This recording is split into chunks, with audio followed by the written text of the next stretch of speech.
epidemiología. Entonces, como han visto, la primera fase, ecología y demografía, son temas introductorios a lo que es la epidemiología. Entonces ahora esta fase es epidemiología descriptiva, que es relativamente sencilla, y después entraremos a lo que es epidemiología analítica, que es un poquito más complejo. Bien, entonces, este es el tema de hoy, epidemiología. Y epidemiología vendría a ser etimológicamente lo que es el estudio de las epidemias. Pero eso ha cambiado muchísimo. Ya no solamente se estudian las epidemias, sino se estudian muchas cosas relacionadas a la salud pública, que lo vamos a ir desarrollando poco a poco, ¿ya? Antes de dar un concepto de epidemiología, veamos cómo es el sistema de salud, el sistema de medicina que se da a través del tiempo. Antiguamente, bueno, todavía en algunos sitios todavía se sigue pensando igual, se hablaba del sistema mágico religioso en la medicina. Esto significa que la enfermedad era tomada como un castigo divino. Y los que curan, o sea, los curanderos en esa época, tenían poderes sobrenaturales y por lo tanto no tenían ninguna responsabilidad sobre el éxito de su actuar. Simplemente invocaban a los dioses para que una persona se recupere, ¿no?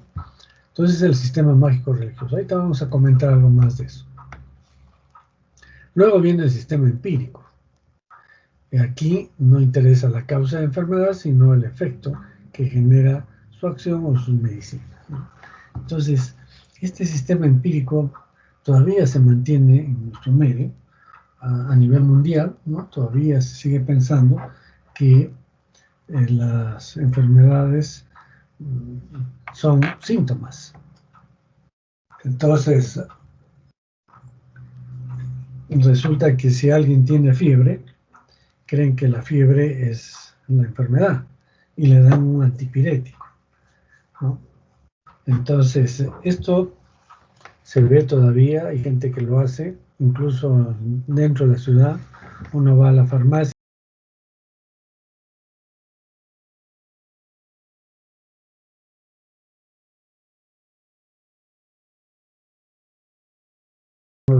fiebre, tómate un antipirético, tengo dolor abdominal, tómate un antiespasmódico.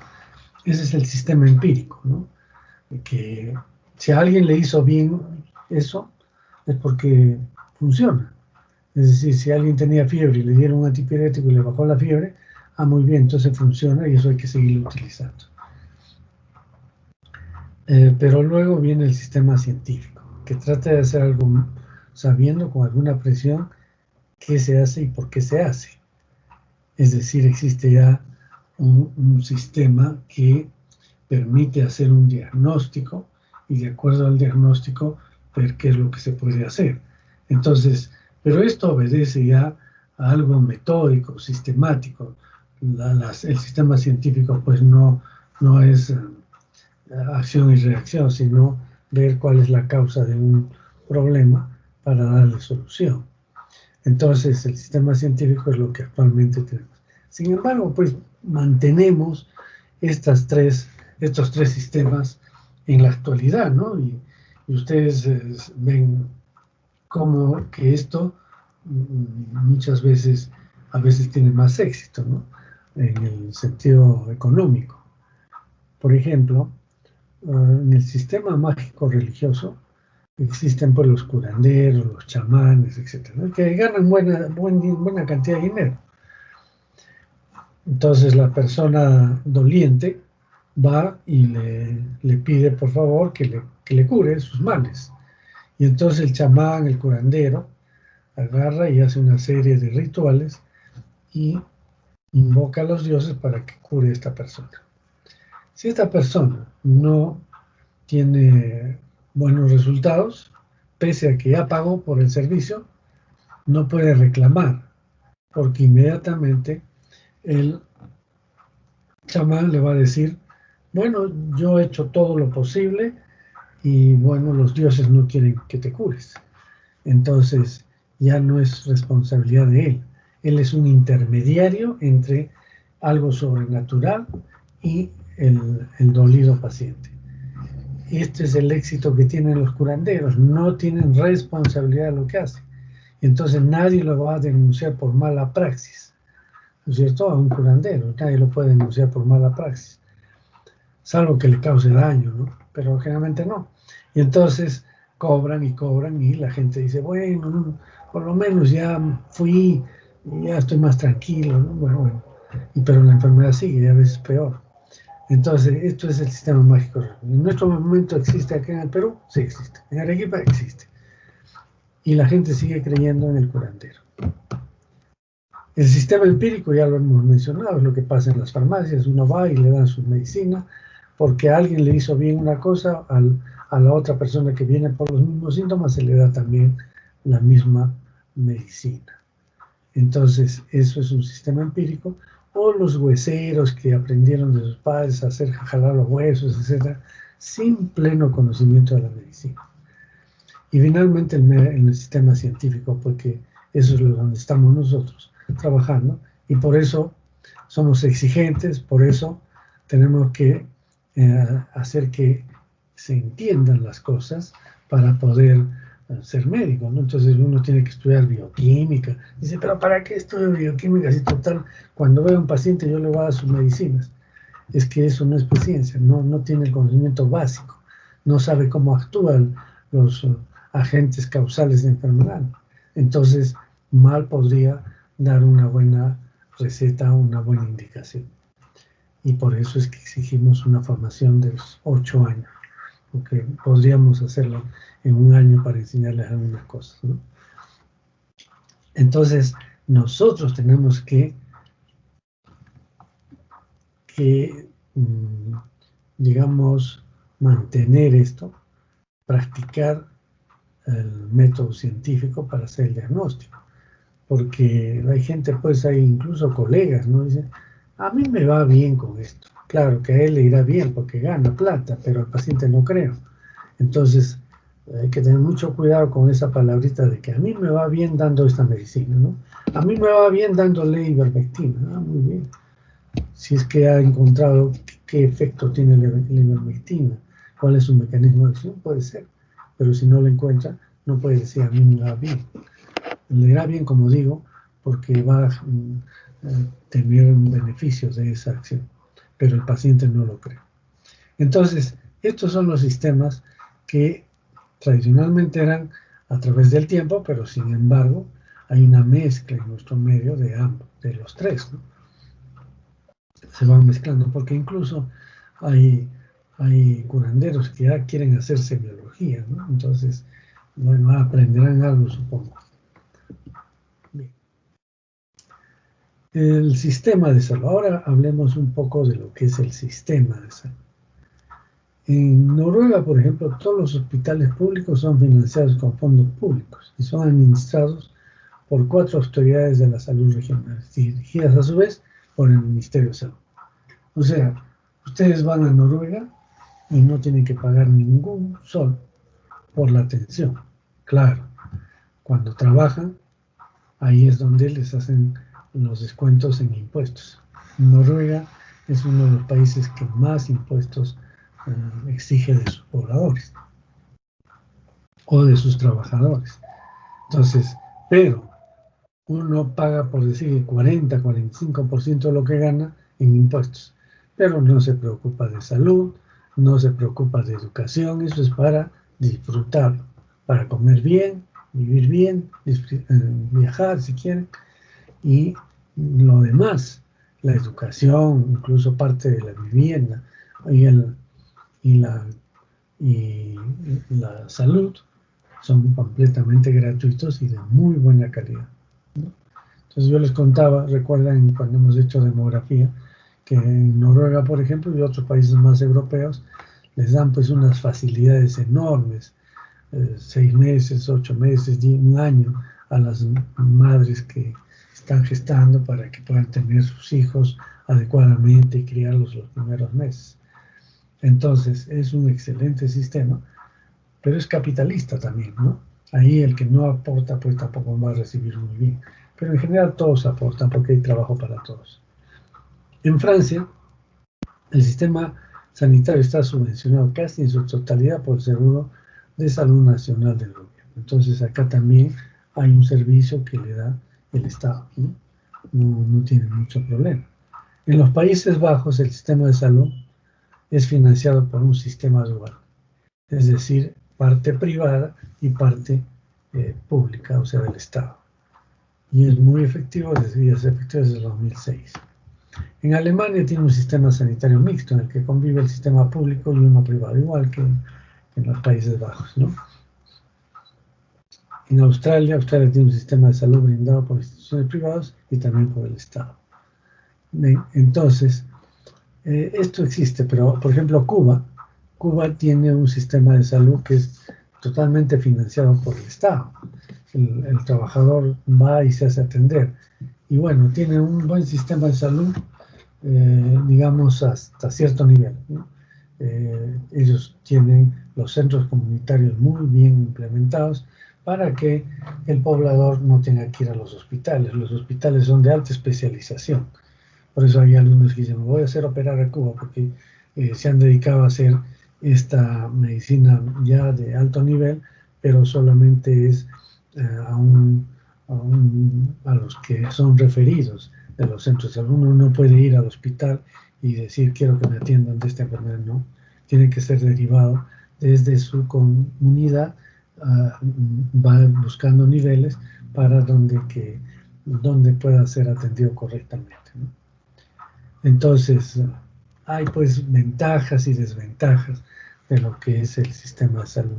No hay un sistema de salud perfecto. Pero, por ejemplo, incluso en España tienen comunidades, porque ustedes saben que en España hay comunidades autónomas, y entonces estas comunidades autónomas, algunas deciden, por ejemplo, Cataluña es casi público todo. Casi hay una que otra clínica por ahí, pero muy poco. Madrid no, tiene mucha parte privada y también del Estado, ¿no? Entonces, incluso dentro de un país, no todo funciona igual, exactamente igual. Y en nuestro país, ustedes saben que el sistema de salud es mixto, es un sistema de salud público, que es lo que antiguamente lo tenía el MINSA y ahora tiene las regiones. Las regiones, cada región tiene su gerencia de salud que se hace cargo de la parte del Estado. Entonces, ahí tienen eso. Después, que funciona fundamentalmente en base al SIS, que es el sistema, el Seguro Integral de Salud, y que les pueden dar incluso todo, ¿no? Después tenemos el Seguro Social, que bueno, eso es para los trabajadores que han aportado o que aportan y ahí sí se pueden atender. Y la parte privada. Esta parte privada que cada vez tiene mayor poder porque el Estado se va desentendiendo de la salud, ¿no? Inicialmente el Ministerio de Salud tenía la parte de rectoría, es decir, de dar las disposiciones generales de lo que es salud, pero también tenía su parte asistencial. O sea que el MINSA era el que dirigía las políticas de salud, eso es la rectoría, y también brindaba a través de sus hospitales, sus centros de salud, atención asistencial. Sin embargo, como he dicho, ya la parte de salud asistencial del MINSA se ha desprendido, se los ha dado a las regiones y cada región ve cómo hace esta atención. O sea que un centro de salud, una posta, antes pertenecía al MINSA, ahora ya no pertenece al MINSA. Pertenece a la Gerencia de Salud de la región de Arequipa, por ejemplo, en nuestro caso. Y esto pues entonces el Estado comienza a desprenderse poco a poco de lo que es el sistema asistencial. Lo da a las regiones, da al CIS o da a la salud y a los privados, ¿no? Por eso que ha proliferado tanta clínicas, seguros de salud, etc. Entonces, ahí estamos. ¿Será bueno? ¿Será malo? pero cada uno tiene que buscar cómo se hace atender de la mejor manera. Veamos el contexto histórico. Hipócrates hablaba de factores ambientales. Miren, Hipócrates, muchos años antes de Cristo, ya hablaba de factores ambientales, que ahora se le está dando mucha importancia. Y él decía que las enfermedades eran adquiridas por fenómenos ambientales. Y él es el que hablaba, por ejemplo, de que la malaria se adquiría por entrar a un ambiente fétido, un ambiente donde había mucha humedad, donde había pantanos, entonces la gente que entraba ahí respiraba, según Hipócrates, respiraba ese hedor, ese ambiente y terminaba con malaria. Entonces él ya le daba importancia al ambiente. Lógicamente que en esa época todavía no sabían cómo era la transmisión de la malaria, quién lo transmitía, quién era el agente etiológico, etc. Pero él decía, tiene que haber algo en el ambiente que hace que la gente que entra ahí se enferme. Claro, que ese ambiente es favorable para la proliferación de mosquitos, de anófeles, y si hay alguna persona enferma, entonces ya empieza a contagiarse. Eso era Hipócrates. Pero John Snow es el primer epidemiólogo científico y hace todo un estudio de la epidemia del cólera en Londres. Y miren, en 1848. Este médico Snow estudia este caso que estaba pues, como ahora que ustedes vemos la pandemia. En esa época la epidemia de cólera en Londres mataba a mucha gente. La gente huía de la ciudad, se iba a otros pueblos para no enfermarse de cólera. Huían de la cólera, del cólera. Y entonces, que se llama Snow, comienza a estudiar esta epidemia en una forma muy detallada, muy cuidadosa, ¿no? Porque algunos sostenían que el cólera era transmitido también por el ambiente. Decían, debe haber alguna emanación, algo que está causando el cólera. Pero él hace un estudio muy simpático, muy elemental realmente. Sin embargo, es tan elemental que hasta ahora se sigue utilizando. Es como la aspirina, ¿no? Una droga tan simple que hasta ahora se sigue utilizando. Las cosas que son muy simples son las que a veces tienen mucha más validez a través de la historia. Y entonces, él comienza a estudiar a la gente que se moría, fundamentalmente o enfermaba, pero también moría de cólera. Y entonces comienzan a ubicarlos, ¿no? Y se da cuenta que la mayor parte de casos estaba alrededor de una surtidora de agua, que era la Southwark. Y alrededor había más gente que moría. Mientras que en otra surtidora, por ejemplo, Lambert, aquí no, aquí había muy poco. Entonces comienza a hacer, miren, a establecer tasas. Bueno, ahí le llamaba tasa de mortalidad, porque es por 1000 habitantes del cólera. Y entonces él encuentra que en una población que estaba surtida, quizás es bueno decir que en esa época algunos tomaban agua directamente del río, el Támesis, o otros tomaban de agua subterránea. Eran bombas que sacaban agua y la vendían. Y estos son puestas en compañías surtidoras de agua, ¿no? Que empezaron a vender el agua. Entonces, él estudia una población que estaba alrededor de esta fuente, 167.654 habitantes, y él encuentra que había habido dentro de esa población 844 muertes. Si dividimos, ¿no?, 844 entre esta población, nos da una tasa, y lo multiplicamos por 1000, nos da una tasa de 5.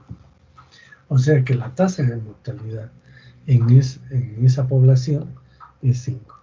Mientras que la otra población que estaba alrededor de de esta otra surtidora, que eran 19.133, solamente murieron 18. Y por lo tanto, al hacer los cálculos, la tasa de mortalidad por cólera era 0.9, ni siquiera llegaba a 1. Entonces dice él en su estudio, ustedes lo van a revisar, este artículo es parte del ejercicio de esta semana, van a verlo al detalle, pero les adelanto que él hace y dice, bueno, si yo comparo esto, me va a dar pues que esta fuente está muy relacionada con las muertes, ¿no?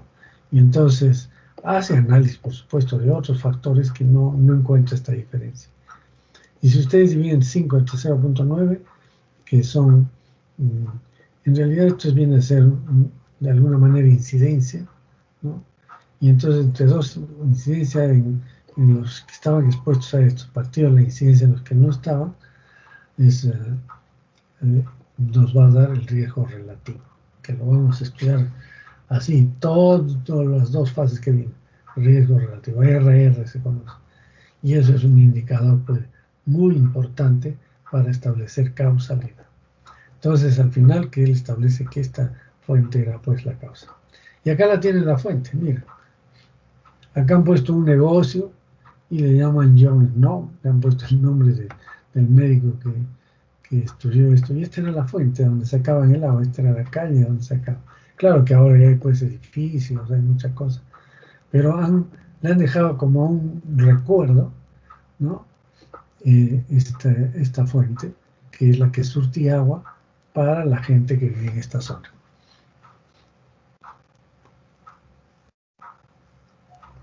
Lógicamente que esto ya ha cambiado, pues esto ya nadie saca agua de acá, pero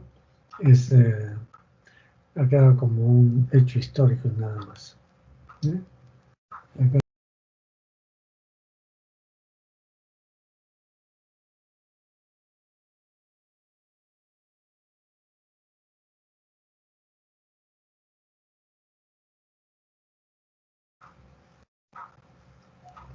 Lógicamente que esto ya ha cambiado, pues esto ya nadie saca agua de acá, pero ha quedado como un hecho histórico nada más. Acá están Jones, ¿no? Creo que es una cafetería, no sé, un salón. Entonces, ahora pues ha quedado como un hecho histórico, un recuerdo.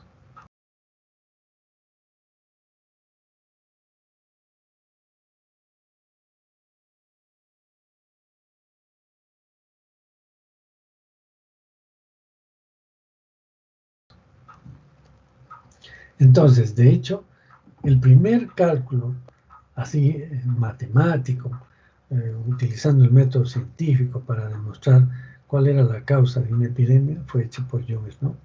En 1800 y tantos, ¿no? 1848. Sin embargo, mucho después, 1800, casi 100 años después, miren, ¿eh? Y ahí quedó eso, se controló la epidemia del cólera, ya no les comento más porque ustedes tienen que leer el artículo, y resulta que 100 años después, también en Inglaterra, ¿sí? Hacen un estudio de cáncer de pulmón y establecen la tasa específica de mortalidad por cáncer, ¿no? Por 1000 habitantes, según el número de cigarrillos fumados en médicos británicos. ¿Y por qué hacen este estudio? Porque porque habían los datos registrados en la sociedad médica, entonces todos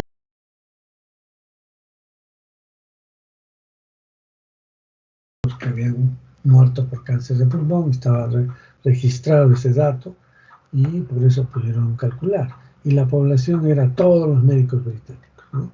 La población total. Entonces esto se refiere a lo que es médico, nada más. ¿Y qué encuentra? Miren, cuando no fumaba, prácticamente no había tasa de incidencia, ¿no? O sea, las tasas de incidencia de de cáncer pulmonar están aquí. Y aquí está el número de cigarrillos que fumaba. Entonces, cuando por ejemplo fumaba más o menos 10 cigarrillos por día, ya se aproximaba a una tasa de 1 por 1000. Pero si ya toma 20, casi está en 2 por 1000. Y si fuma más de 30, ya estamos en casi 3 por 1000.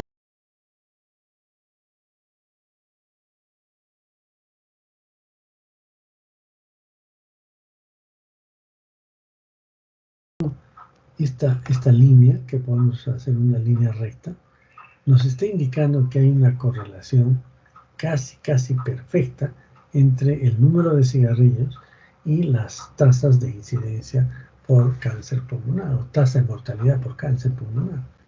Miren, ¿no? Entonces, esto quiere decir que a mayor número de cigarrillos, mayor tasa de incidencia o tasa de mortalidad. Este es un hecho interesante porque esta relación causa y efecto que tiene una correlación perfecta, quiere decir que ya es otro indicador de causalidad. Y entonces con esto se dijo, bueno, ya existe una relación establecida, matemáticamente establecida, ¿no?, de el número de cigarrillos como causante de cáncer pulmonar. Y entonces primero aparecen pues los datos de que fumar puede ser dañino para la salud, ¿no es cierto? Después comienzan a aparecer, igual que estos estudios, más y más y más. Y entonces ya era más evidente, entonces dicen, fumar o el cigarrillo ya no puede producir cáncer, no, sino que produce cáncer. Y después ya los datos son tan contundentes que en este momento ya no se dice eso, que el tabaco produce cáncer, sino que además, ¿no es cierto?, está prohibido fumar en lugares donde hay ambientes. Hay gente que sigue fumando, bueno, ya, pero ya no pueden fumar en cualquier sitio, porque hay gente que puede morir por el tabaco que ni siquiera lo ha fumado. Entonces, pero lo interesante de esto es que ya establece ya no una comparación de dos tasas como lo hizo Snow, sino que ya establece una correlación a través del tiempo. Es un estudio, ¿no? En realidad estos datos son antiguos, pero es prospectivo, en el sentido de que va de la causa al efecto, ¿no?, del hábito de fumar a la enfermedad. Entonces ya es un estudio más completo, un poquito más de detalle en relación a establecer causalidad o establecer la causa de una enfermedad. Entonces ahora sí podemos entrar a lo que es el concepto de epidemiología. Epidemiología es el estudio de la frecuencia y distribución. Miren, frecuencia y distribución. O sea, ¿qué cosa es frecuencia? Número de casos, ¿no? Casos.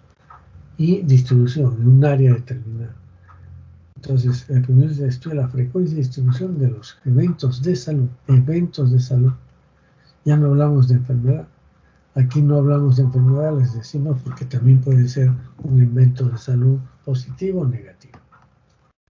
Y ya está. Entonces, epidemiología les estudia la frecuencia y distribución de los eventos de salud y sus determinantes en poblaciones humanas. ¿Qué son determinantes? Los que vienen a influir para que se produzca una alteración o este evento de salud. O de enfermedad también, evento de salud o enfermedad.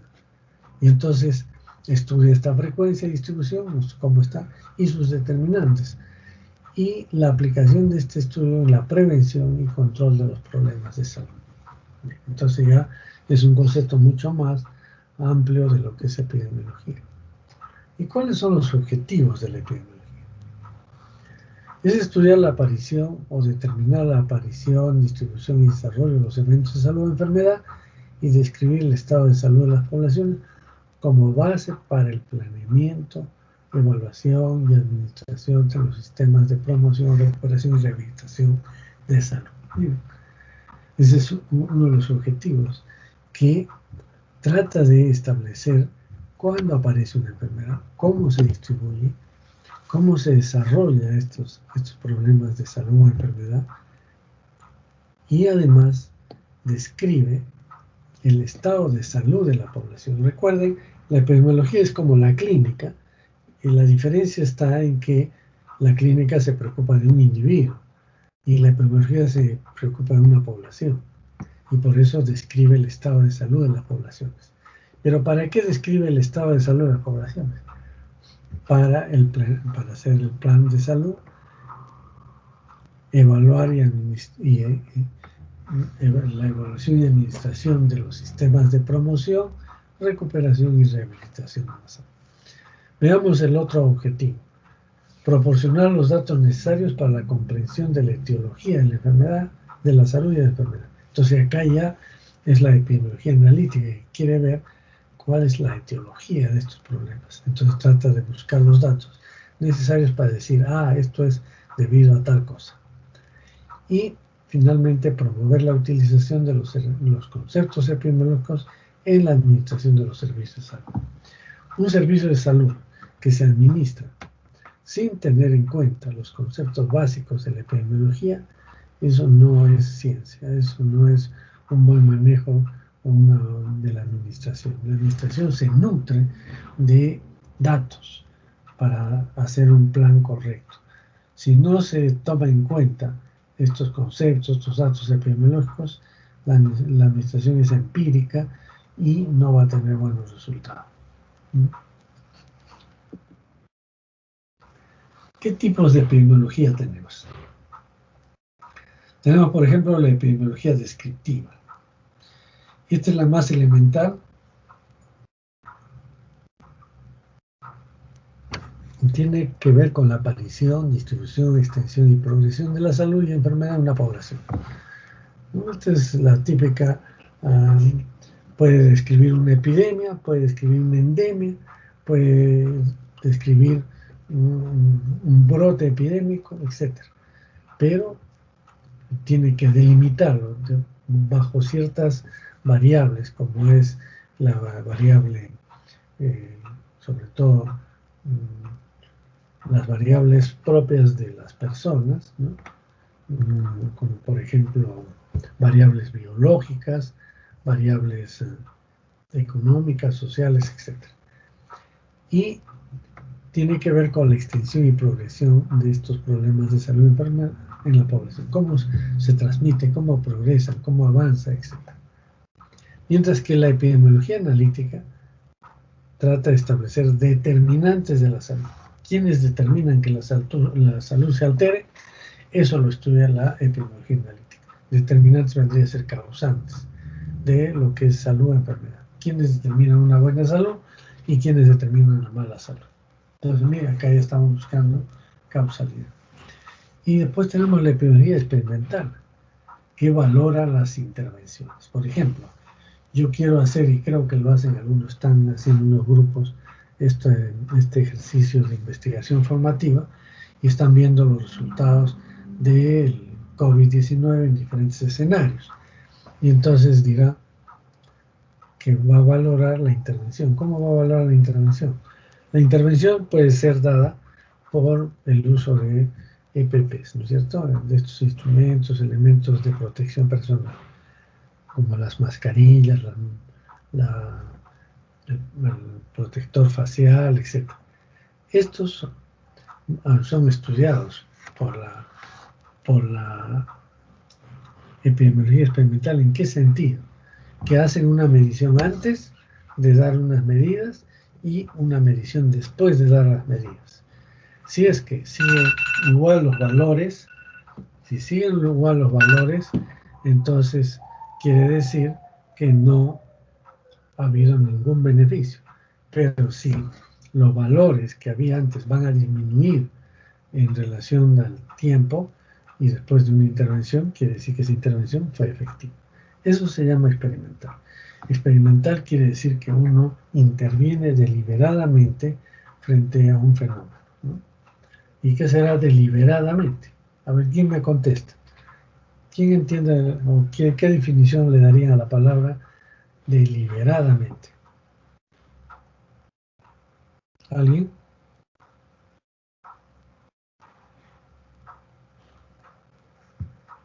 A ver, jóvenes, no se me duerman. De mala intención. ¿Cómo? De mala intención. Puede ser de buena intención, pero es lo que vale es la intención. O sea, uno tiene, por ejemplo, en el fútbol es conocido que los que transmiten el partido, los periodistas que narran el partido, dicen, fulano de tal le dio deliberadamente una patada al defensa o al delantero. ¿Qué quiere decir? Con intención. O sea, su intención no era ir a quitarle la bola, sino a patearlo, no causarle daño. Eso es deliberado. Entonces, una intervención es una acción deliberada de la investigación para producir un cambio. Entonces, por eso es la epidemiología experimental. En el experimento, ¿qué consiste? Dada una situación, yo aplico algo, un tratamiento, aplico una vacuna, lo que sea, eso viene a ser la intervención. Y después veo cuál es el efecto de esa intervención. Eso es una epidemiología experimental. Entonces, tenemos la epidemiología descriptiva, que nos va a decir, por ejemplo, la prevalencia de enfermedad de Chagas en Arequipa, ya estamos, miren, enfermedad y la distribución. Entonces dice, la prevalencia de enfermedad de Chagas en Arequipa es del 10%. ¿Ya? También, entonces está diciendo que apareció una enfermedad, cómo se distribuye y cómo está. Eso simplemente es a quienes se afectan más, a los chicos, a los grandes, etcétera, etcétera, todos los detalles. Eso es epidemiología descriptiva. Pero una epidemiología analítica ya tiene que establecer cuáles son los factores que condicionan que una población se enferme. Y la experimental, ya saben, con una intervención deliberada. Entonces, la epidemiología descriptiva funciona en base a 3 interrogantes. ¿Quién? ¿Dónde? ¿Y cuándo?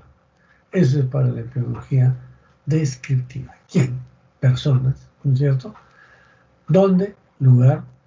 ¿Y cuándo? Tiempo. Entonces, persona, lugar y tiempo.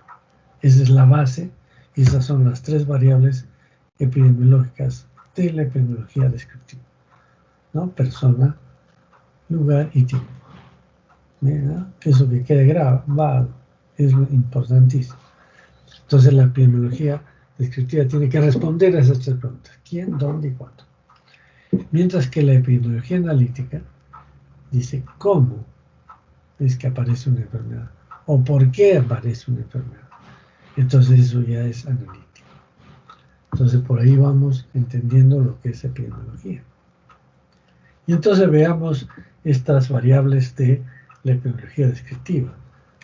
¿Cuándo, dónde y quién? ¿No? Entonces empezamos con el cuándo, y es el tiempo.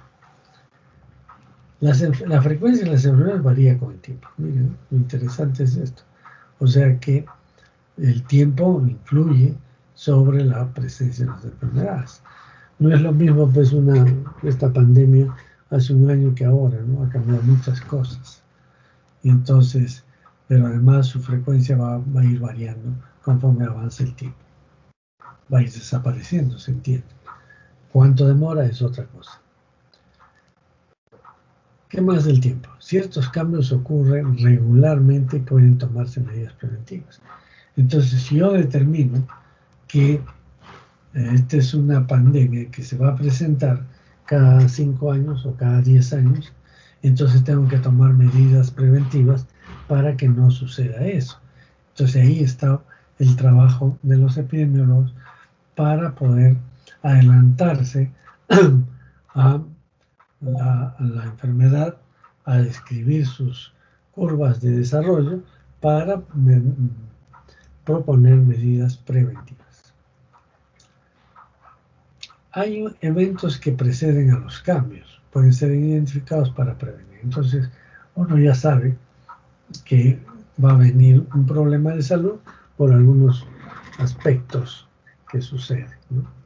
Entonces, ustedes se dan cuenta cuando uno empieza a ver en la pandemia, por lo menos a mí me sucede, dicen, oye, fulano de tal está enfermo, ¿no? y, y es conocido, entonces dice, algo está sucediendo ya, esta pandemia está aumentando notablemente porque a gente que está metida en salud le está afectando, ¿no? Mientras que de repente no hay ninguno de los que se enferman, quiere decir que está bajando. Entonces se diluye en la población general que lógicamente uno no conoce. Pero en su entorno, cuando ya uno conoce y ve que están apareciendo enfermos en ese grupo, quiere decir que el problema está serio. Pero en general, estos eventos que se producen cada 5 años, cada año, hay que identificarlos para prevenir. Por ejemplo, lo más frecuente ahora en invierno, ¿cuál será? ¿Qué enfermedades serán frecuentes en invierno? Aparte del COVID, por ejemplo. ¿Qué dicen ustedes?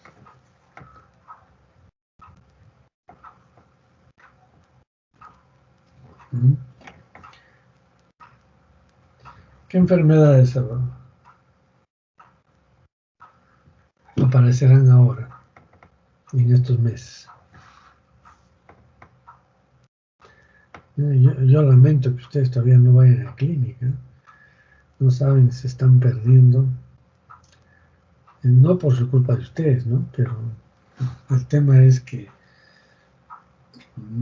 ya deberían estar manejando estas cosas. ¿Qué dicen? ¿Qué enfermedad piensan que puede estar afectando o puede afectar en esta época del año? Aquí en Arequipa. Doctor, la influenza.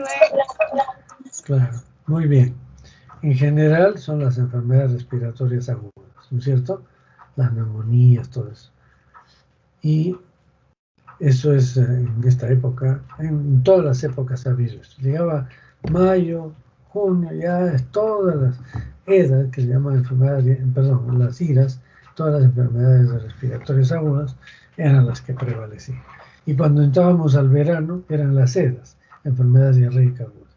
¿Por qué? Proliferan las moscas, hay mayor calor, se descompone la comida, etcétera, se reproducen más rápido las bacterias. Y entonces teníamos ese problema, ¿no? Ahora ha cambiado mucho. Miren, ustedes, a ver si ustedes se han dado cuenta en su familia, en esta época entraba uno con resfrío, con gripe, y le seguía al otro, y algunos incluso hacían neumonía. Ahora ven gripe, ¿qué dicen?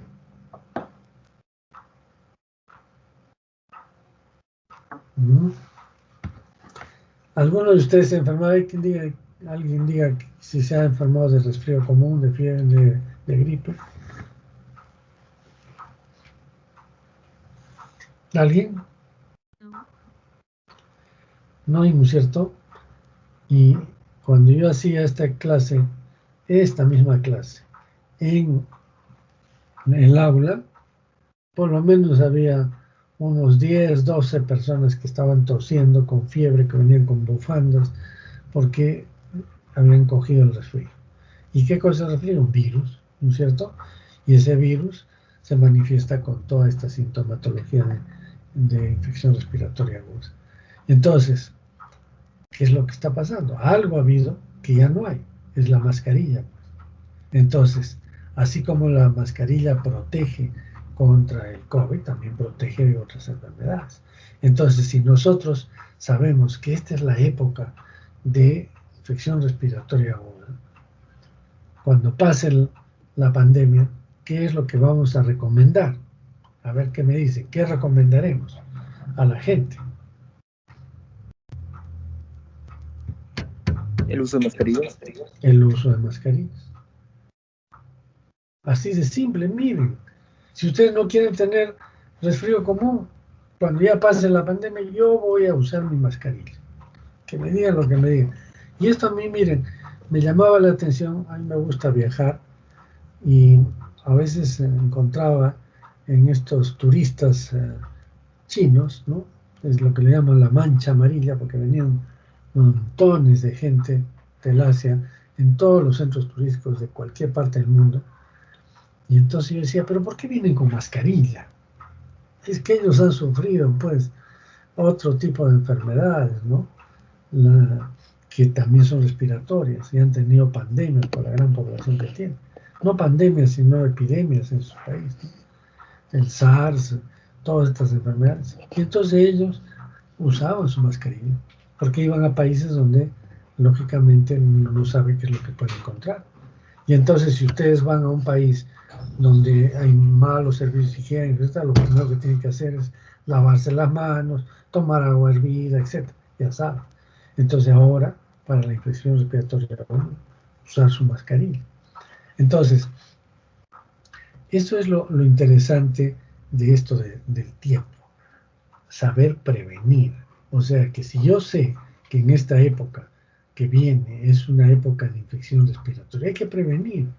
¿Y cómo se va a prevenir? Usando mascarilla, lavándose las manos. Miren qué interesante que las lavados de manos no puede ser. Eso será para diarrea. No, es que la transmisión del virus es a través de las manos. Le da la mano a otra persona y esa otra persona se agarró la nariz y los virus están en su mano. Le da la mano, se lleva los virus en la mano y después esa misma persona se vuelve a agarrar, se agarra la nariz y ya vino el virus de una persona a otra y así se disemina.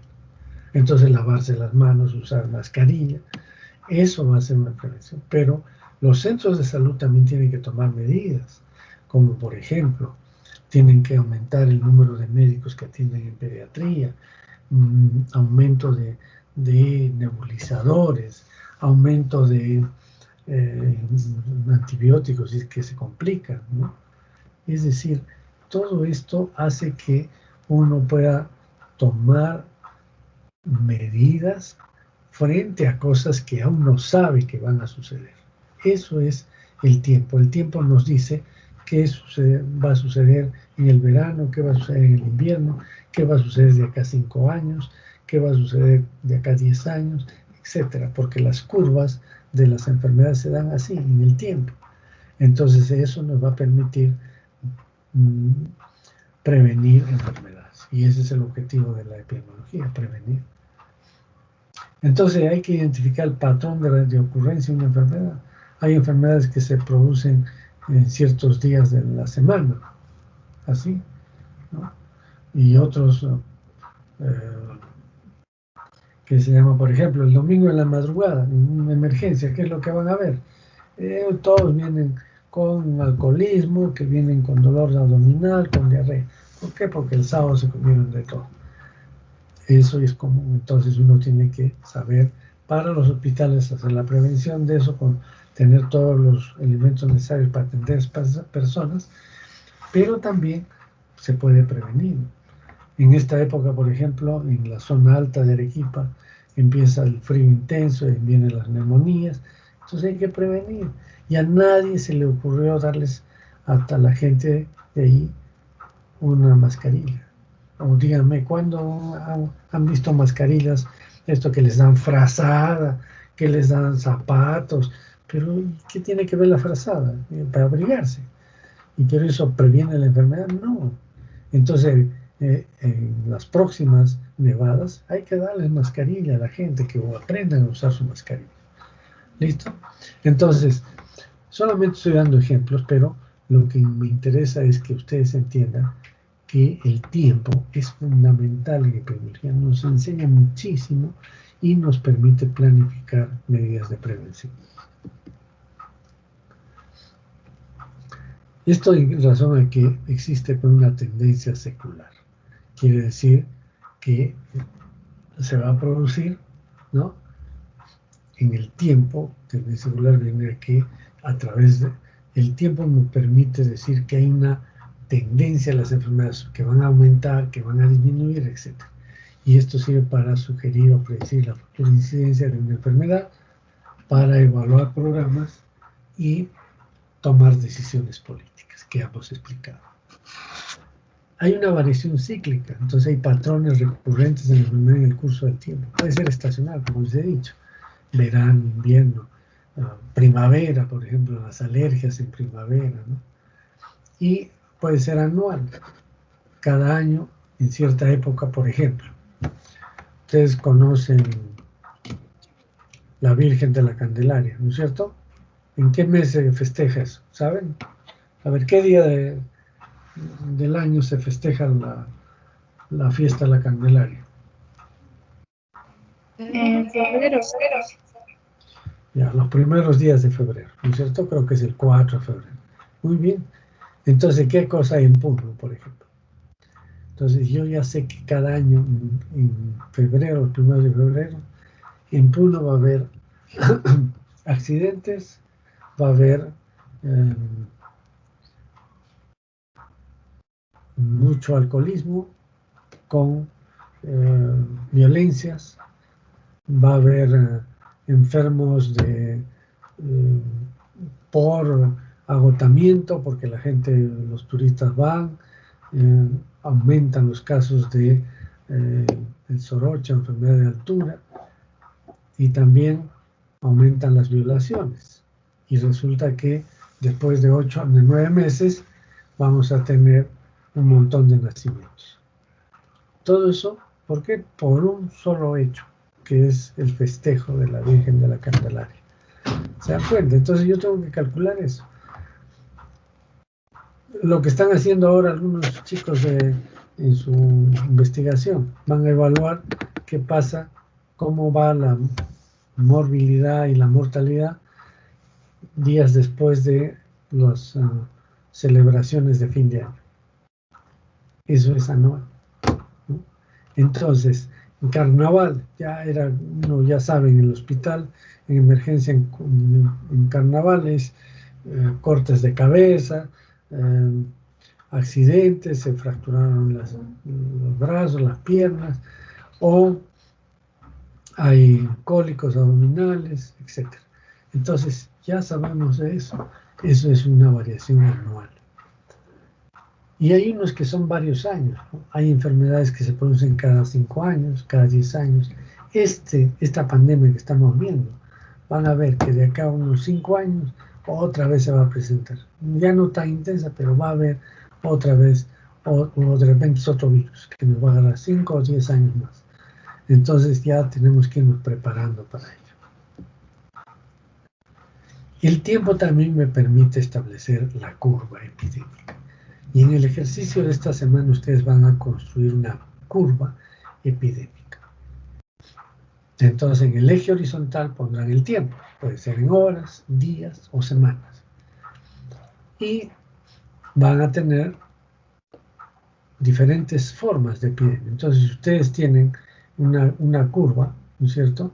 En la parte horizontal van a tener el tiempo y en el eje vertical van a tener el número de casos o la incidencia que puede considerarse. Digamos, número de casos. Entonces, número de casos en el eje vertical y en el eje horizontal el tiempo, o días o semanas. Y entonces yo voy a establecer una curva, como lo que hemos visto acá, ¿no? ¿Dónde está esto? Acá está, bueno, acá hay otras cosas, pero acá nosotros utilizamos el tiempo aquí abajo. Y acá el número de casos. Esa es una forma de establecer, ¿no?, de graficar la enfermedad en una curva. Y entonces, si tenemos una curva que tiene un ascenso rápido y una caída rápida, ese es una epidemia de fuente común, un ascenso brusco. Por ejemplo, digamos, bueno, ya no se ve mucho esto, pero en Navidad se reúne toda una empresa, ¿no? 300, 400 personas, hacen una cena, por Navidad van, eso es un viernes en la noche, y de repente el sábado en la mañana se llena el hospital de cuadros de diarrea aguda. Entonces, hay una epidemia de gastroenteritis en una población determinada. ¿Cuál fue la causa? Como se ha producido apenas horas después de la ingesta del alimento, ¿no? Entonces es el alimento probablemente una toxina que está en el alimento y que le produce, porque si fuera una bacteria moriría más tiempo. Entonces, es de fuente común. Todos se han infectado de un mismo sitio, que es el alimento que les dieron. Entonces la curva es que en pocas horas rápidamente aumenta, llega a un pico y empieza a disminuir el número de casos y después desaparece. Esa es una curva epidémica. Y entonces, de fuente común. Pero puede ser de fuente propagada. Entonces hay una serie de picos progresivamente más altos. Así, va aumentando la curva y lentamente va subiendo y después cae, ¿no? Esto es de fuente propagada. ¿Qué significa esto? Que, por ejemplo, aparece una persona en una población, digamos entre ustedes, que cuando iban a clases todos, una persona con resfrío común en esta época. Y entonces iba a trabajar con ustedes y rápidamente infectaba a 3 a 4 personas. Entonces, él ya terminó su proceso, esas 4 personas aparecen enfermas, hacen un piquito. Pero esas 4 enferman cada una a 4 más, o sea, hay 16. Y entonces, según el periodo de incubación, entonces aparece, casi está estacionado, de repente, ¡pum!, se levanta otra vez para las 16. Y de las 16 pasa a 4, sería 32, 64 personas, y entonces sube rápidamente, pero así con picos. Entonces no sube bruscamente y recto, como en el caso de una curva epidémica. ¿Recuerdan una pirámide progresiva? El gráfico es igual al de una curva epidémica, pero es diferente. Bueno, si es fuente común, pero será diferente si es de fuente propagada. Va aumentando y va disminuyendo después. Más o menos se cae así recto, en forma recta. Bien, esto es entonces la curva epidémica que nos sirve para poder establecer qué tipo de dónde vino la enfermedad, ¿no? Si es de una fuente común, puede ser una fuente común al alimento, pero de repente es una fuente común que estuvieron en un sitio donde había un gas, ¿no? O que hubo, qué sé yo, incluso un virus, ¿no? Puede ser una bacteria, un virus. Por ejemplo, la enfermedad de los legionarios. No sé si han estudiado. Es una enfermedad que se llamó así, los legionarios son forman una legión todos los, ¿cómo le llaman estos? Los jubilados del ejército, los que estuvieron en la guerra, ¿no? Veteranos les llaman. Los veteranos. Entonces los veteranos se reúnen formando una logia, una legión, y tenían sus reuniones cada cierto tiempo. Y entonces alquilan un local especial, un auditorio enorme, y todos los señores estos de edad van pues a discutir temas o en su programa. Y de repente, a los 3 días, 2 días, todos estaban hospitalizados, o gran número hospitalizados con neumonía. ¿Qué había sido? Que a través de el aire acondicionado vino una bacteria, la legionela, ¿no? Y esta bacteria enfermó a todas estas personas. Entonces hay un ascenso brusco, o sea, no solamente por el alimento, puede ser por otra causa, ¿no es cierto? Entonces, pero es de fuente común. Bien. Otro tema interesante es el lugar. Entonces uno tiene que estudiar, lógicamente, en los lugares, porque los lugares son los que determinan ciertos problemas de salud. Y ya Hipócrates ya lo sabía. Hipócrates decía, el que va a un pantano ahí se va a enfermar de malaria. Y es cierto. Entonces el lugar determina que aparezcan ciertas enfermedades. Entonces hay una extensión geográfica del problema, permite sospechar algunas etiologías. A veces es necesario construir un mapa o croquis que muestra las asociaciones, como lo que hizo Snow. Comenzó a marcar en un mapa las muertes, un puntito, y se dio cuenta que los puntos estaban concentrados alrededor de esta surtidora de agua. Entonces esto nos permite establecer ciertas asociaciones, el lugar, y permite conjeturar sobre el vehículo y la forma de transmisión y de diseminación de la enfermedad, lógicamente, porque en este caso de Londres, de la epidemia de cólera, lo que pasa es que el agua de los servicios, de las letrinas, de algunas casas que estaban cerca de la bomba, se filtraban por el suelo, se filtraban y comenzaron a avanzar hasta el pozo grande de donde sacaban el agua. Entonces ustedes saben que el agua subterránea puede tener agua muy limpia, pero si por ahí hay un drenaje de otro tipo de agua que trae bacterias, se contamina todo el pozo. Y eso es lo que pasó en Londres. Entonces, hay que estudiar el lugar con todo cuidado para ver. Por ejemplo, el lugar en las enfermedades metaxémicas que son transmitidas por insectos es muy conocido, ¿no?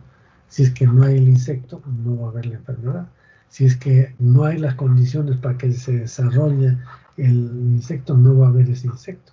Y entonces las enfermedades tienen su lugar. Ustedes saben qué significa Cotahuasi. A ver, ¿quién sabe?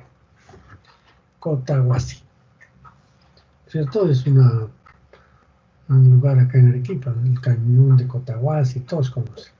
¿Qué significa Cotahuasi? ¿Alguien sabe?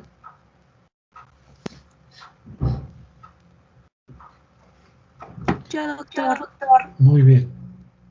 ¿Qué significa? Se llama Huástica y Cota de la palabra emoción. ¿Emoción? A ver, no te escucha bien, se está entrecortando tu voz. A ver, por favor. Repite, por favor. ¿Ahora sí me escucha? Ahora sí. Ya. Decía que Cota Huasi vendría de la palabra Huasi, que significa hogar o casa. Sí, muy bien. Cota, bocio. Bocio, coto, el coto. Antiguamente la gente le decía, este está con coto. ¿Qué cosa es el coto? Este aumento del volumen de la tiroides. Y eso era el bocio, ¿no? Y entonces, ¿por qué se llamará Cotahuasi? ¿Qué dices tú? O sea, la ciudad, la casa del bocio, la ciudad del bocio, ¿no es cierto? ¿Por qué será eso? ¿Por qué había mucho bocio? ¿Y por qué había mucho bocio? ¿Sabes? Doctor, pienso por la falta de una adecuada nutrición con el yodo, ¿no? Sí, no había yodo en esa zona. Esa zona es carente de yodo. Y entonces la gente sufría del bocio. Y por eso es que una medida de salud es vender sal con yodo. Entonces uno dice, pero ¿por qué le echan yodo a la sal? Será para desinfectarla. La sal no necesita desinfectarse porque no crecen las bacterias ahí, ¿no es cierto? Por la alta concentración que tiene la sal. Entonces el yodo es para que, como la gente consume mucha sal, entonces de alguna manera está ingiriendo el yodo. Son estrategias para hacer llegar a la gente ciertos nutrientes, oligoelementos sobre todo. Por ejemplo, ustedes saben que al fideo le agregan la vitamina D, ¿no es cierto? Y entonces tienen la obligación los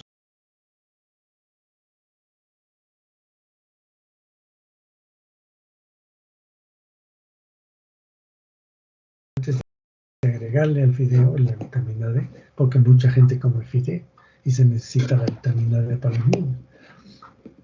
O que otras, el flúor en el agua, ¿no? Para evitar las caries. Entonces son estrategias de salud pública que permiten que llegue algún elemento para prevenir enfermedades a toda la población. Entonces, el lugar pues muy importante, como lo ha mencionado su compañera, Cota, Huasi o Coto, que es lugar del bocio, ¿no? Y entonces significa que ese lugar, bueno, hay una enfermedad de hecho.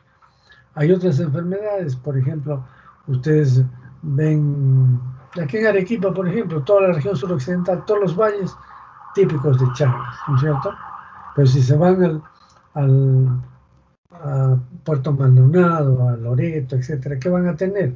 Van a tener malaria, van a tener dengue, van a tener leishmaniasis, van a tener enfermedades de esa zona. Eso quiere decir que el lugar es importantísimo para la aparición de enfermedades. Por ejemplo, ustedes si quieren irse a Lima, y bueno, ahora ha disminuido notablemente, pero antes uno si iba a Lima nunca comía el queso fresco, porque el queso fresco era hecho de cabras primero. ¿Y qué enfermedad podía transmitir el queso fresco? A ver quién me dice. ¿Saben? Al menos Lima y Ica. Esas son las endémicas de esta enfermedad. ¿Cuál era? Brucelosis. Muy bien, brucelosis. Entonces, el lugar, pues entonces cuando yo voy a ir a esto, no voy a comer el queso, ya está fresco. Ya sé por qué es una medida de prevención. Solamente con saber el lugar, ¿no es cierto? Entonces, esto es importante. Por eso estudiamos el tiempo y el lugar. ¿Qué más vamos a estudiar? La persona. Esas tres son las variables epidemiológicas primarias, fundamentales de la epidemiología. Entonces, persona, tiempo y lugar. Persona, tiempo y lugar. Y en la persona, ¿qué vamos a ver? Permite identificar grupos de riesgo, ¿no es cierto? Entonces, nos va a dar grupos de riesgo. Entonces, etapas de la vida, la edad. La edad es fundamental. Hay enfermedades que dan a los recién nacidos, hay enfermedades que dan a los infantes en general, otras enfermedades que dan en la edad escolar, otras enfermedades que dan en la adolescencia, otras en el adulto mayor. Por eso se forma pues lo que es el adulto mayor, el infante, el neonato, todo eso es para identificar grupos de riesgo. Y entonces cada grupo de riesgo tiene pues un tipo de enfermedades, de problemas de salud que los aqueja. Y por eso se les agrupa.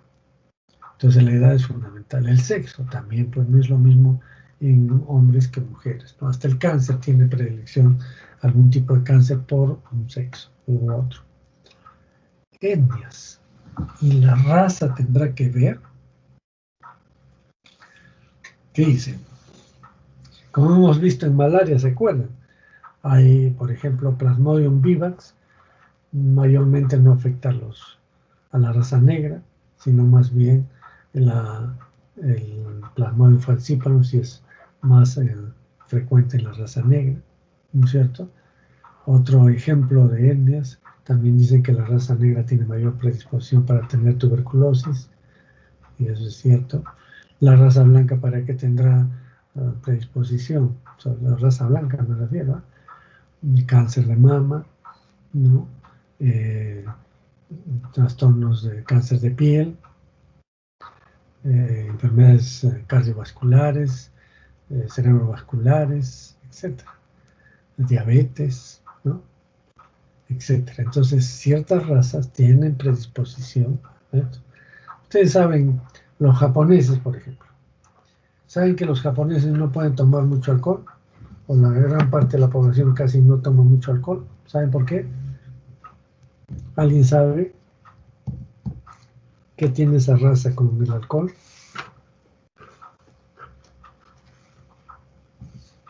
¿Nadie? ¿Nadie? Japoneses tienen deficiencia de una enzima hepática que desdobla el alcohol. Ahorita no me acuerdo precisamente el nombre, pero tienen esta deficiencia. Y entonces si un japonés toma alcohol, rápidamente se emborracha y le dura pues tremendamente, no puede descomponer el alcohol.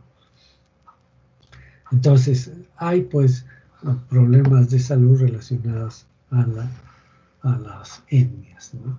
Entonces, por ejemplo, se ha visto, a veces hay que diferenciar, ¿eh? Porque no solamente es la raza, sino las características de cómo vive esa raza, ¿no? Se encontró, por ejemplo, en un grupo étnico en Ecuador que no tenían hipertensión. Nadie sufría de hipertensión, ¿no? Y estaba relacionado al poco consumo de sal. Y de ahí viene todo el tema del el consumo de sal. Y así, ¿no? Hay una serie de enfermedades o de salud también que hace que la gente esté libre de este tipo de enfermedades. Pero también las personas se agrupan en sociedad, ¿no es cierto? Y entonces van a tener que ciertas características de esas sociedades hacen que las personas sean vulnerables a ciertas enfermedades. Recuerdan el año pasado qué enfermedades no tenían los judíos, por ejemplo. A ver si se acuerdan en parasitología o no se acuerdan. ¿Qué dicen? ¿Qué enfermedades tiene baja prevalencia en judíos?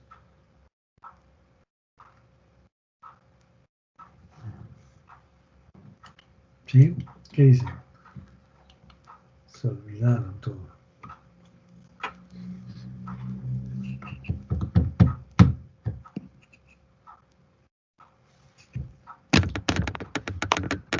¿Cuál es? A ver, recuerden.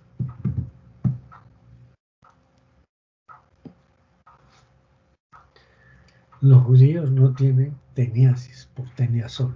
¿Por qué? ¿Se acuerdan ahora? ¿Por qué no tienen teniasis? La carne De cerdo.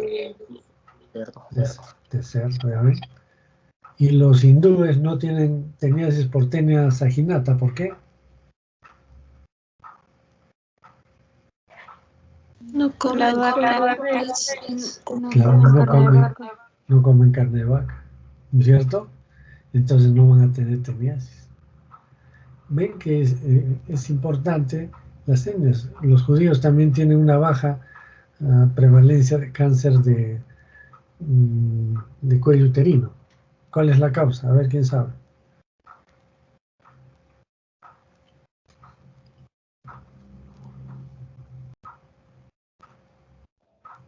¿Por la circuncisión? Muy bien. La circuncisión hace que ya no se acumule el esmegma donde crece el papilomavirus. ¿Se dan cuenta? Entonces, es importante para que ustedes hagan una buena medicina. Tienen que adquirir una cultura más o menos mediana. O sea, no solamente tienen que estudiar medicina, sino que tienen que leer libros, revisar la historia, un poco de cultura general. Es bueno para que sean buenos médicos, porque si no se vuelven técnicos nada más. Entonces el buen médico tiene que adquirir cierta otra cultura. Por eso es que muchos reniegan y dicen, ¿por qué tenemos que estudiar estudios generales? Bueno, no estoy discutiendo la calidad de lo que se les pueda dar, es variable, pero una persona que ha hecho estudios generales bien hechos es una persona más culta y por lo tanto es mejor profesional. ¿Eh? Bueno, y vamos a estilos de vida, ya hemos mencionado. Enfermedades relacionadas a estilo de vida. Tenemos cáncer pulmonar por fumar, ¿no es cierto? Diabetes por tomar Coca-Cola todos los días. Así de simple. ¿Qué más? Estilos de vida, pero también saludables. Entonces la gente que hace ejercicio diariamente, ¿no? Esa gente no tiene enfermedades cardiovasculares, no tiene accidentes cerebrovasculares, etc. Entonces, los estilos de vida también tienen que ver mucho con la aparición de enfermedades. Todo eso en relación a la persona. Etapas de la vida, sexo, etnias, variables sociales, estilos de vida. Bien. Entonces, veamos qué cosa es el enfoque epidemiológico. Entonces, cuando uno hace un análisis de una situación X en la población, tiene que usar el enfoque epidemiológico. ¿Qué me dice el enfoque epidemiológico? Que la observación de los fenómenos de salud y enfermedad se hacen en la población. Primer punto, no se olviden, porque esto viene para el examen, ¿no? Ya saben. Entonces, el enfoque epidemiológico, ¿qué quiere decir? Que el estudio de los fenómenos de salud y enfermedad no se hacen en individuos, se hacen en toda la población. Ese es el primer enfoque. Entonces, cuando yo estudio epidemiológicamente un hecho, tengo que estudiar población. Si no estudio población, no es enfoque epidemiológico. Segundo, la cuantificación de estos, o sea, de estos fenómenos, se hacen en frecuencias y distribuciones. Tengo que establecer frecuencias y distribuciones. Tengo que determinar la frecuencia de la enfermedad y cómo se distribuye en las variables epidemiológicas que hemos mencionado. ¿Cuáles son las variables epidemiológicas? A ver si ha quedado claro. ¿Cuáles son las variables epidemiológicas? A ver quién me dice, por favor.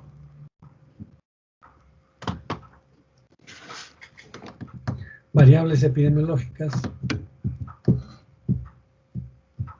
Acabamos de estudiar, Dios mío, ¿qué pasa?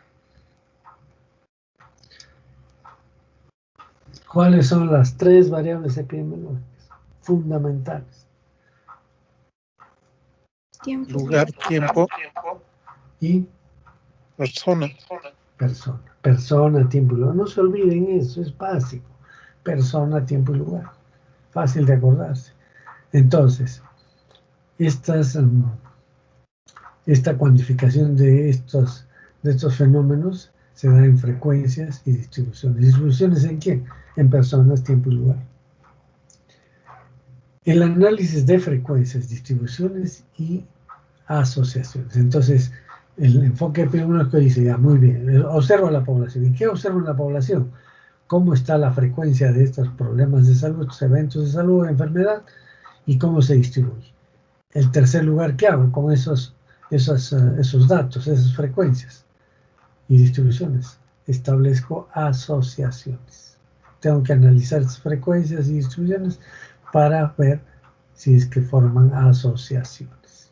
Como han visto, la asociación entre el hábito de fumar y el cáncer de pulmón, hecho hace muchos años, ¿no? En médicos británicos. Ese es Dolly Hill, quienes hicieron este estudio. Y finalmente la definición de cursos de acción apropiados. El enfoque ve cómo es que se da la enfermedad, ¿no? ¿Cuál es el curso que sigue la enfermedad? Si es una epidemia, una pandemia, o qué es lo que pasa, que aparece en ciertas épocas, eso es tiempo. Entonces todo esto se tiene que ver en el enfoque epidemiológico. Cuando yo hago un enfoque epidemiológico verdadero, recuerden, población, establecimiento de frecuencias y distribuciones, el análisis de estas frecuencias, distribuciones y asociaciones, y la definición de cursos de acción apropiados. O sea, ¿qué es lo que voy a hacer? Bien, entonces sí, nos queda para esto, sí. Entonces, ¿cuáles son los usos de la epidemiología? Primero es establecer la causalidad. Pero ya no existe pues la monocausalidad, es decir, que se diga, a ver, en la tuberculosis, ¿cuál es la causa de la tuberculosis? ¿Qué dice? A ver, partamos ahí para poder entender este cuadrito. A ver, ¿qué me dice? ¿Cuál es la causa de la tuberculosis?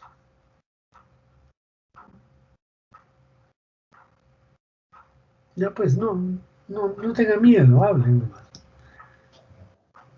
Doctor, la infección por el Mycobacterium. Ya. Y yo te aseguro que hay muchas personas que tienen el Mycobacterium tuberculosis y no tienen tuberculosis.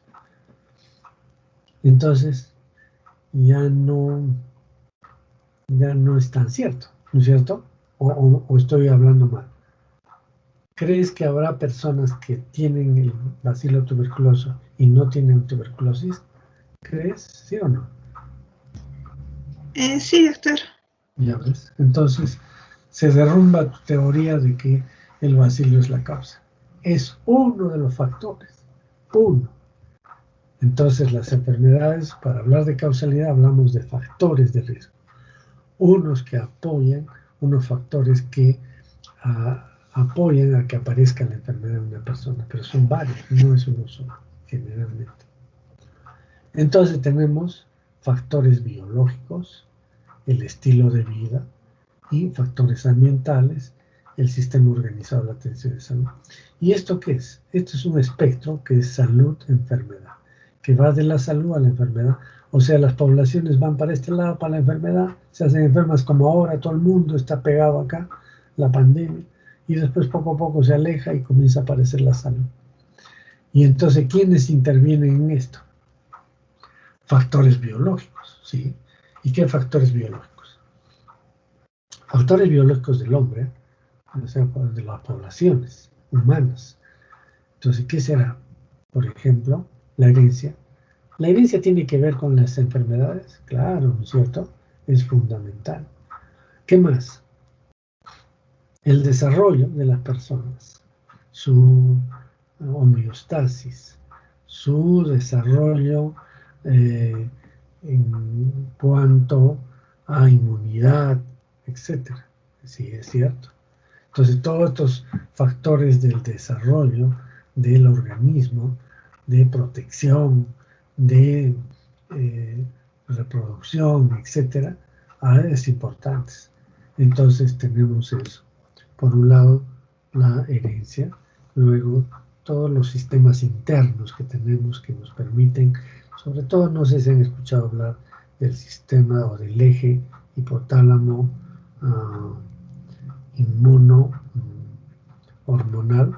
Entonces todo es un sistema que maneja las hormonas a partir del cerebro y la parte de la respuesta inmune. Entonces eso es fundamental. Esos son factores biológicos. Entonces son factores internos que determinan que una persona se enferme o que esté más sana. Entonces herencia, sistemas internos. ¿Y qué más? Y la vejez. Con la vejez pues empiezan a aparecer también otras enfermedades. Bien. En cuanto a los factores ambientales. En factores ambientales tenemos muchos. Factores físicos, ¿no? La radiación ultravioleta B que causa el cáncer de piel. O el frío intenso que también trae, son factores físicos. Factores químicos, los gases que uno respira, ¿no? O digamos, el tocar químicos, o el beber a veces ácidos o álcalis, son factores ambientales que desencadenan enfermedad. Entonces, físicos, químicos, ¿no? El mercurio es un metal pesado, el plomo son metales, son factores físicos o químicos, perdón, que ya alteran la buena salud de las personas. Eso es entonces factores químicos, físicos, biológicos. Claro, tenemos bacterias, virus, hongos, etcétera. Todos estos factores ambientales biológicos. Estos factores biológicos son de la humanidad, estos factores son del ambiente, insectos, bacterias, etcétera, etcétera. Esos factores biológicos también son importantes. Pero también factores sociales. Los factores sociales, por ejemplo,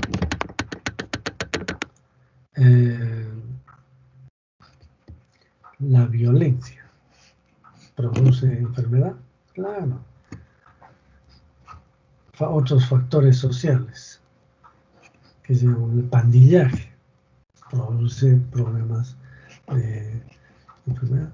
Las sociedades de consumo también producen enfermedades. Entonces, los factores físicos, químicos, biológicos, sociales y finalmente psicológicos. En este momento la gente está enferma con los factores de estrés, que es estar encerrado, que es la situación económica del país se va al tacho, entonces estamos angustiados. Ya, esos son factores psicológicos. El estrés es fundamental. Bien, y luego tenemos los estilos de vida. ¿Qué estilos de vida? Ya hemos dicho, alimenticios, ¿no? El ejercicio, drogas buenas y malas, ¿no? O prohibidas, mejor dicho, drogas prohibidas y no prohibidas. los deportes. El deporte que es bueno también puede ser malo, porque hay ciertas enfermedades dadas por el deporte, etc. Entonces, todos estos son estilos de vida. El sedentarismo, que lleva pues enfermedad. Entonces, estos estilos de vida también. Y el sistema organizado de la atención de salud, ¿cómo que un sistema organizado de atención de salud va a causar enfermedad? Claro, lleva hacia un lado o hacia el otro la salud. Si el sistema organizado de atención de salud es preventivo o promocional, va a mejorar ciertas enfermedades que pueden prevenirse, pero de repente ya no les alcanza recursos para otras que no necesariamente son de ese tipo prevenibles. Entonces esto significa o bien construir hospitales, por ahí escuché a un candidato, ¿no?, que queremos construir hospitales para que haya mejor atención en las poblaciones. No, es mentira. Los hospitales son de cuarto nivel, tercer nivel, solo atienden enfermedades que tienen enfermedades recuperativas, pero la prevención, las cosas simples lo hacen los centros de salud en la periferia, atención primaria de salud. Entonces, de eso depende también qué enfermedades hay en una población y qué otras no hay. Entonces, justamente en los usos de la epidemiología es determinar la causalidad para poder establecer los factores de riesgo. Es el primer uso. Vamos a continuar la próxima clase. ¿Alguna pregunta?